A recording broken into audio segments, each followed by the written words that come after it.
Azərbaycanda halal yolla milyoner olan heç kimin səmimiliyinə inanmıram ki, mən halal yolla milyonçu olmuşam. İnanmıram, yoxdur. Mümkün deyil. Bu sistemdə, indiki məqamda heç kim deyə bilməz ki, gəlsin, məndən sizdən nəyləri artıqdır? Bax, məndən 20 yaş balaca uşaq, mənim 45 yaşım var, 25 yaşlı uşaq 500 minlik maşını necə sürə bilər Aygün xanım? Ağlı məndən üstündür, bacarığı məndən üstündür, yaraşığı məndən üstündür, zəhmətkeşliyi məndən. Necə ola bilər ki, bu 500 minlik maşını sürsün? Mən, məsəl üçün deyək də, o demirəm, mən niyə kasıbam, o niyə var?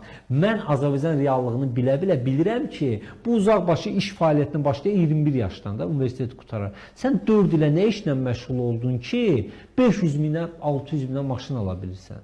1 milyonluq ev ala bilirsən, düzdür? O da başqa bir məsələdir ki, Bakıda 1 milyonluq ev nə gəzir?